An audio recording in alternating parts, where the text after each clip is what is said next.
Mesdames et messieurs, bonsoir. Bienvenue dans cette grande édition du soir. Les mouvements citoyens ont organisé un sitting ce vendredi 3 septembre 2009. Nous sommes dans la commune de la Gombe contre l'ambassadeur rwandais pour avoir tenu des propos diffamatoires sur les massacres de Katika dans le sud Kivu. Un sitting reprimé par la police avec beaucoup de brutalité. Suivez cet élément de Prince Yambouyi.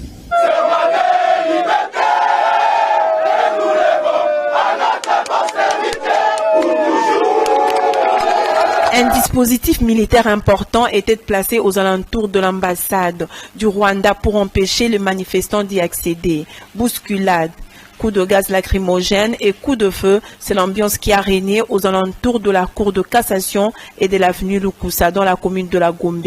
La police a dispersé les militants de mouvements citoyens qui manifestaient pour réclamer l'expulsion sans condition de Vincent Karega, alors ambassadeur du Rwanda en République démocratique du Congo, suite aux allégations incendiaires qu'il a tenues sur le massacre de Kasika dans le sud Kivu. Nous sommes venus ici pour réclamer notre dignité, parce que nous avons vu que cet ambassadeur a craché sur la dignité de notre peuple. Alors nous ne pouvons pas accepter, voilà pourquoi nous sommes venus ici demander son expulsion pure et simple, parce que nous avons constaté qu'il est en train de manquer du respect à notre peuple, il est en train de cracher sur le mémoire de nos martyrs. Alors les relations diplomatiques entre RDC et Rwanda, ça nous apporte quoi? On n'en a pas besoin parce qu'il continue toujours à nous tuer, il continue toujours à entrer frauduleusement sur notre sol, à créer les troubles. Nous n'en avons pas besoin, on ne bénéficie même pas. Qu'est-ce qu'on va faire avec ces relations diplomatiques? L'objectif de ce sit-in est très clair. Nous demandons l'expulsion pure et simple de l'ambassadeur du Rwanda. Mais il faut bien souligner, on ne demande pas l'arrêt des relations diplomatiques avec le Rwanda, mais nous demandons l'expulsion pure et simple de l'ambassadeur parce que c'est lui qui a tenu des propos injurieux envers les victimes et aussi les parents des victimes. Mais au-delà de ça, nous demandons la mise en place des rapports Congo Mapping et aussi nous demandons l'arrêt, la cessation des menaces contre le docteur Denis Mukwege. Vous serez d'accord avec moi que les autorités sont là pour des Congolais, ils représentent des peuples. Et quand le peuple n'est pas d'accord avec des propos injurieux, avec le comportement d'un haut diplomate qui représente un autre pays ici, je pense que les autorités ne peuvent que suivre la démarche. Une cinquantaine de jeunes ressortissants du Nord Bangui étaient en sitting ce vendredi 4 septembre devant la Cour de cassation avec un mémorandum pour dénoncer la mauvaise gouvernance de leur gouverneur Isaac Degué. Prince Yambouyi et Alain Stéphane Bouemba pour les reportages. Suivez.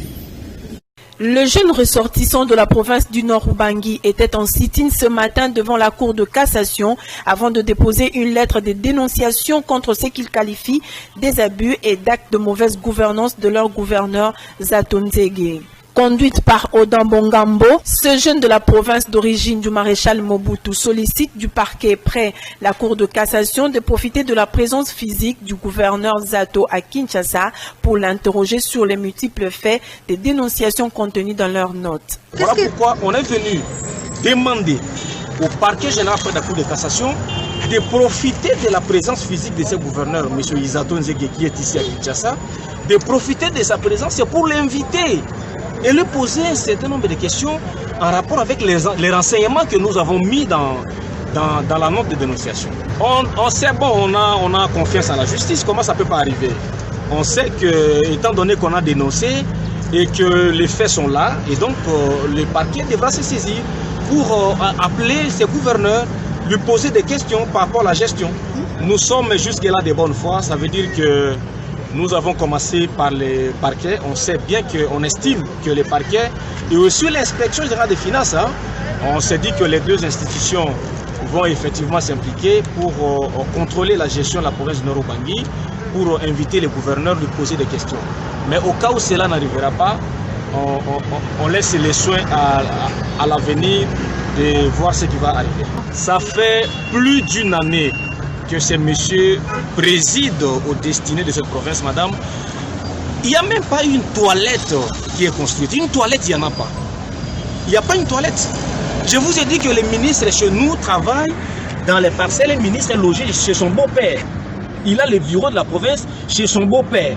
Et en même temps, vous apprenez que votre gouverneur s'achète des maisons à Kinshasa. Il s'achète des maisons au niveau du chef de la province. Donc, ça doit quand même toucher la sensibilité. Codeco, une milice opérant à l'est du pays, a fait son apparition le vendredi 4 septembre 2020 dans les rues de Bunia, créant panique dans le chef des populations. Ces rebelles ont été conduites à Dougou par les éléments des FRDC. Prince Mbouye pour les commentaires. Une milice dénommée Codeco a fait irruption tôt ce matin à Bunia, dans la province de l'Ituri. Tous en fil indien, ce rebelle était les uns en tenue civile et les autres en tenue militaire, avec des bandes blanches nouées autour de la tête. Armes à feu et machettes à la main, entonnant de chansons hostiles au gouvernement en place, ils se réclament des Codeco. Ils se dirigeaient tous en direction de la prison centrale de Bunia, située au quartier Kappa, en plein centre-ville, sans être inquiétés. Leur revendication, la libération de 3 de leurs incarcérés dans la dite prison. Les rues de Bunia étaient quasi désertes. Pris de peur, le Buniatracien ont séché même leurs activités suite à cette apparition. Après la libération de leurs éléments, ces rebelles ont été acheminés à Djougou par le FRDC. C'est là après un long moment d'échange avec les autorités politico-administratives de Bunia. Le phénomène enlèvement se porte bien dans la ville province de Kinshasa. Les taxis jaunes teintés font bien l'affaire et le modus operandi a changé de forme pour rançonner les victimes. Quand ça fait au nord, au rond-point Rouilleri par Prince Mbouye. Suivez.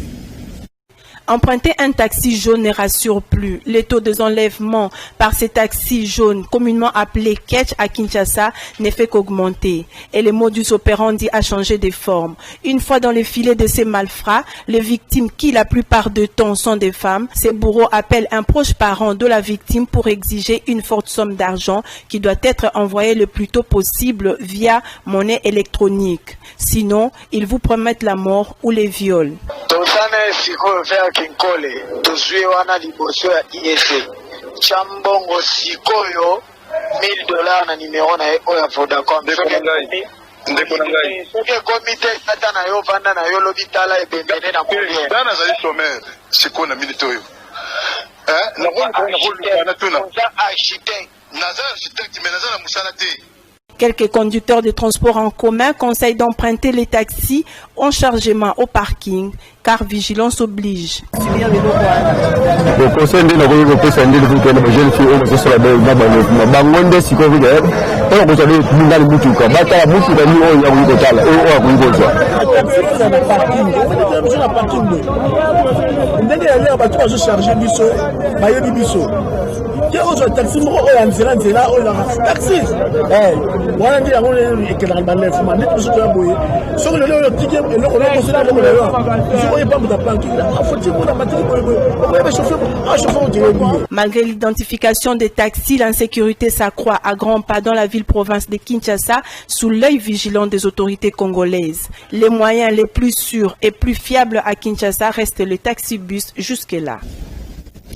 Espérons que ces choses vont s'arrêter.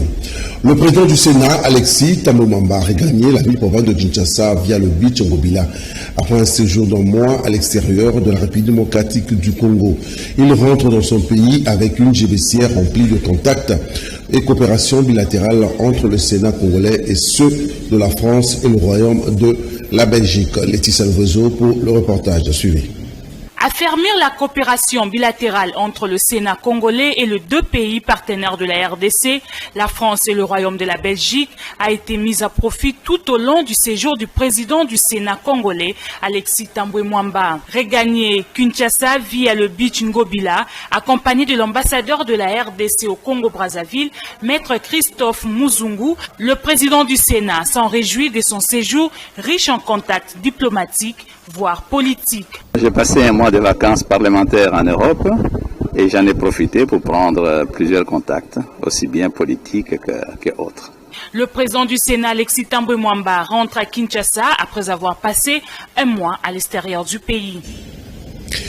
Les sénateurs élus de la ville de Kinshasa ont eu une séance de travail le vendredi 4 septembre avec le médecin inspecteur de l'inspection générale de la santé de Kinshasa et c'est en vue de mettre en place un projet sanitaire pour le bon fonctionnement du système sanitaire ici dans la ville province de Kinshasa. Laetitia Lvezo pour le reportage. Suivez. Conscient de leur devoir de recevabilité devant le peuple, le sénateur élu de la ville de Kinshasa ont lancé un projet de collecte de fonds de solidarité pour améliorer l'offre de services de la santé publique dans la capitale congolaise, leur fief électoral. Pour y arriver, ils pensent mettre en place une carte d'identité obligatoire dans chaque commune. À en croire ces élus, ce projet est un outil contraignant et se veut un renforcement du bon fonctionnement du système de santé urbain de Kinshasa. Et notre projet ne va pas apporter le financement totalement. C'est notre contribution pour améliorer le financement du système de santé. Avec 35 centres de santé et 30% des qualités de la couverture sanitaire publique à Kinshasa, le docteur et sénateur Molicho parle d'une préoccupation de la structure sanitaire publique. Non, la situation elle est préoccupante parce que vous savez, le médecin inspecteur nous a donné des chiffres qui sont assez préoccupants. Quand on dit que 30% de couverture en qualité des soins, c'est une préoccupation. Le médecin inspecteur de l'inspection générale de la santé espère déjà à ces projets que pourraient pallier à certaines difficultés fondamentales que rencontre l'inspection générale de santé de Kinshasa. Nos élus de Kinshasa, ils ont compris maintenant qu'il faut qu'on s'arrête, il faut qu'on arrive à améliorer la santé de la population de Kinshasa. Et cette santé de la population ne sera améliorée qu'en commençant par un travail à la base. C'est pour cela qu'ils ont promis qu'avec l'aide de tout le monde, de tous citoyens de Kinshasa, nous pourrons faire quelque chose au niveau de la base. C'est de noter que cette séance de travail s'inscrit dans le cadre des vacances parlementaires des sénateurs de Kinshasa. Ils ont décidé de célébrer leur association Banalemba, l'occasion pour cette structure d'organiser une réception à la Sablière à quelques kilomètres de la ville provinciale de Kinshasa. Suivez cet élément de Freddy Soumaïli. À travers la structure Banalemba, André Dodo, membre de cette plateforme, ainsi que plusieurs notables de Lemba ont tenu à honorer plusieurs de leurs membres de Banalemba qui ont été promus par le chef de l'État. Parmi eux figurent un juge, un général de corps d'armée et des entrepreneurs d'entreprises publiques. D'où cette réception à la Sablière. Nous, Fondation Banalemba, Asbel regroupant les filles et fils natifs de Lemba, avions appris avec joie et honneur la nomination de ces dignes enfants de Lemba au poste et grade ci-après. Général de brigade Richard Adeboyombo, avocat général près le Conseil d'État Baudouin Boto, coordinatrice de la réserve stratégique nationale Dadi Bidiatour, avocat général de la République près la cour d'appel de Kinshasa Matete, Maurice Kitambala, avocat général près la cour de cassation Adler Kissoula, procureur général près le parquet de grande instance de Matete, Madame Aden, alors que ces nominations s'inscrivent dans le cadre de la redynamisation de notre système judiciaire, du renforcement managérial des forces armées de la République démocratique du Congo et des services d'appui à la présidence, nous avons résolu de porter un soutien total aux nominations de ces fils de Lemba. Et sans l'impulsion de notre initiateur, le notable Baudouin Mayo Mambeke, nous soutenons à travers les nominations les actions de votre Excellence, Monsieur le Président de la République, et souhaitons encore une bonne continuité de vos actions politiques et sociales. Nous, Fondation Banalemba, sommes disposés à porter encore nos expertises dans les différents secteurs de la vie pour le développement de notre pays. La commune de Lemba, réputée comme celle des intellectuels pour avoir dans son sein la plus grande université de notre pays, dispose des talents exceptionnels, des hommes et des femmes disposant des valeurs morales et qualité de vie. Pendant le reste de notre mandat, nous, Fondation Banalemba, prodiguons des conseils aux heureux promus pour le perfectionnement en vue de garder votre confiance à notre faveur et nous souhaitons un futur mandat au nommé. Plusieurs chauffeurs de transport en commun rencontrés sont déjà en mode défensif. Cela fait suite à l'annonce de ce lundi 6 septembre 2020 d'un contrôle sur l'assurance des véhicules, d'où leur inquiétude face à cette surveillance. Suivez cet élément de Chening Kassema. Le lundi 6 septembre, une campagne de vérification des automobilistes sur l'assurance va débuter. La ville de Kinshasa, avec plus de 14 millions d'habitants, où la concentration et le déversement se situent dans la commune de la Gombe. Mais déjà, quelques automobilistes rencontrés peinent à comprendre ces vérifications, déjà qu'ils ont subi économiquement beaucoup de pertes dues au confinement. Ils pensent que le moment est mal choisi et que les priorités sont ailleurs. Attention, ce n'est pas du tout bien, parce qu'ils doivent prévenir les chauffeurs. Ils ne peuvent pas les prendre, appeler les vœux comme ça, avant tout consommer. Non, non. Ils doivent les prévenir qu'attention, les lundis, voilà, ils doivent majorer tout consommer. Là, les chauffeurs doivent être modérés. Mais quand vous les prenez comme ça, pieds levés, ils seront réticents. Alors, il y aura toujours tiraillement entre eux et les clients. Alors, ça ne sera pas bien. Vous comprenez, il y aura toujours des tiraillements. Ils ne vont pas s'entendre tout comme ça. Non, ils sont déjà avertis là, ça va encore, c'est bon, mais s'ils ne sont pas avertis, en tout cas, il faut qu'il y ait la courtoisie routière. Il faut qu'il y ait la courtoisie là, ça va encore, c'est bon. D'où, c'est encore, il y aura les désordres entre les chauffeurs et les clients. C'est ça que nous devons éviter. Nous devons éviter tout cela. Espérons qu'un juste milieu sera trouvé entre les compagnies d'assurance et les automobilistes. La circulation est devenue trop difficile vu le manque de transport étatique qui pouvait pallier à la situation. Érigé sur un panneau, ici passe la ligne Équateur. Ce panneau nous fait découvrir la ligne géographique très symbolique qui sépare l'hémisphère nord et du sud. Ceci se trouve à Mbandaka, dans la province de l'Équateur. Nous sommes déjà dans le Congo profond. L'élément que vous allez suivre, une partie sera en lingala pour une très meilleure compréhension. Suivez cet élément de Lydie Loufoladio sur les images de Pichou Kizaza. C'était en 1883 que l'explorateur Stanley avait découvert la RDC et pendant son périple en République démocratique du Congo, il a découvert qu'au Congo, précisément en Mbandaka à l'équateur, la ligne équatoriale qui sépare l'hémisphère nord et sud est bel et bien plantée. Sur ce, Stanley a même posé une pierre symbolique à cet endroit pour marquer une grande découverte qu'il avait effectuée en 1883 en Mbandaka. En effet, un volontaire dans la ville de Mbandaka s'est porté garant pour entretenir cet endroit en vue d'immortaliser ses merveilles. Et quand on provoque net, degré nous sommes net 35 ou 32 degrés. Grâce au chaleur, le kakama kasi.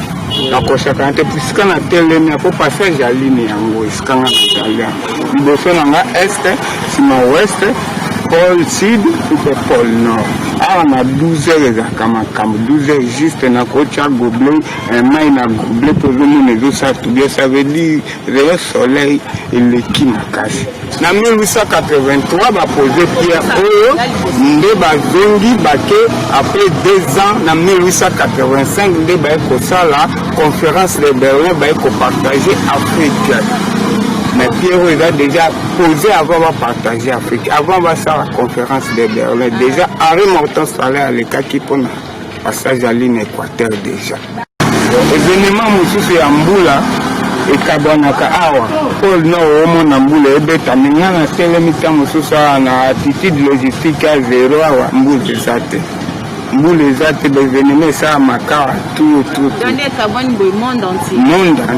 Les autorités compétentes doivent prendre en compte ces merveilles pour l'intérêt capital du pays, surtout dans le domaine touristique. Merci d'avoir suivi cette grande édition. Nous sommes arrivés pratiquement à la fin. Koupar Bola à la caméra, Freddy Takidi à la réalisation L'Invincible. Moi, je vous retrouve, si Dieu le veut, demain samedi. La rediffusion, c'est à minuit. Et puis demain samedi à 7h sur les antennes de Canal Kin Télévision. Mais sur les réseaux sociaux, nous continuons. Canal Kin Télévision sur YouTube. Mesdames et messieurs, merci.